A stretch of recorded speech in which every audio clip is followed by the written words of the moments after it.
Thank you so much, Dr. Saiba. And a lot has been said already by Honorable Parliamentary Secretary, Madam Mehnaz and Madam Afshan, and our learned colleague from UNICEF. First of all, I'd like to pay a tribute to my late mentor, Ms. Asma Jangir, who I had the distinguished honor of working with her until her last day in this earth. And working with her has really shaped my personality and my career as a lawyer. Coming back to the topic, I think that the basic foundation on which all our laws are based is the Constitution of Pakistan.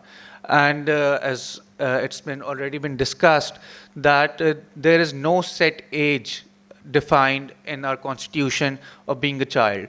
If you look at Article 11, as Madam Enaz has already pointed out, the minimum age is 14 years to engage a child in slavery or in labor or any kind of hazardous work.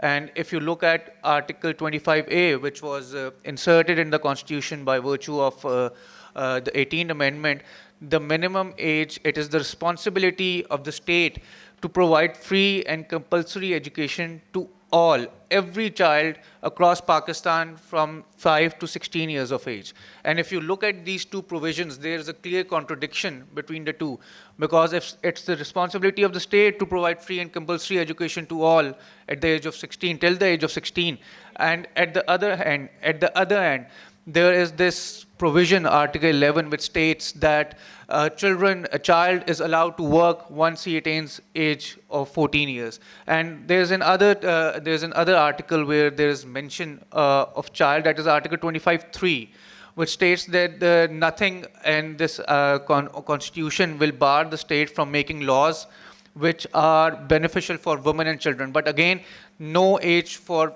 who is a child is defined over there. So I think in order to remove this anomaly, which we find in a lot of laws, there needs to be a constitutional amendment with regards to having a defined age of child, and we have the Convention on Rights of Child in front of us.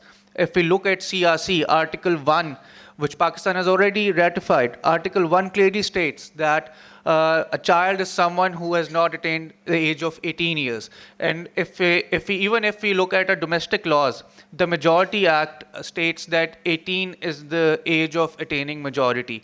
But if you look at our laws, there is no set age. A lot has been talked about the Child Marriage Restraint Act, and there is a clear discrimination between the age of boys and girls who are allowed to get married.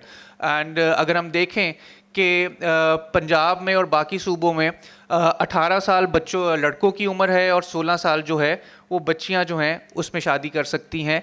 और सिंध जो है, I think Sindh is the flag bearer in this case, कि Sindh is the only province which has passed a law which states के 18 years दोनों की होंगी. और ये मेरे ख्याल से कि ये तो क्लियर कट हमारे कॉन्स्टिट्यूशन की भी खिलाफ वर्जी है, क्योंकि हमारे कॉन्स्टिट्यूशन का आर्टिकल 25 ये कहता है कि किसी किस्म की कोई डिस्क्रिमिनेशन नहीं होगी on the basis of sex. And if you have different ages with regards to boys and girls regarding marriage, there is a clear-cut discrimination. If I move on to some other laws, I'll talk about the Juvenile Justice System Act, JJSA, which was basically formulated by under Article 25(3) and on the basis of Convention on Right of Child, and it states and it defines the child as someone who has attained the age of 18 years. And if we look at the Vagrancy Ordinance 1958, जो कि begging से रोकता है बच्चों को, उसमें 14 साल जो है वो उम्र रखी गई है. And if you look at the Punjab Destitute Children Act, madam, उसमें आप देखेंगे कि उसमें जो उम्र की हद रखी गई वो 18 साल है, कि 18 साल से कम उम्र बच्चे जो हैं वो इस तरह भीख मेरा चाइल्ड की डेफिनेशन उसमें 18 साल है. तो इन दोनों लॉज में क्लियर कट डिफ्रेंसिएशन है. और अगर आर्टिकल 11 की हम बात करें, आर्टिकल 11 में लिखा है 14 साल.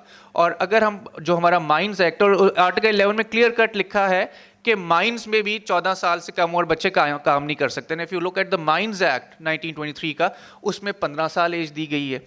तो आपके कॉन्स्टिट्यूशन के भी हम देखें तो there is this huge confusion. And as Lord Bingham stated के absence of clarity in law is destructive for rule of law. अगर हम चाहते हैं कि हमारे मुल्क में रूल ऑफ लॉ आए और स्पेशली बच्चों के हकूक़ के लिए हम चाहते हैं, तो मेरे ख्याल से the only way forward is to have a constitutional amendment, क्योंकि जब आपके कॉन्स्टिट्यूशन में, आपके आइन में एक चीज़ डिफाइन हो जाएगी तो फिर आपकी एम्बिग्विटी की कोई जगह नहीं रहेगी। Thank you.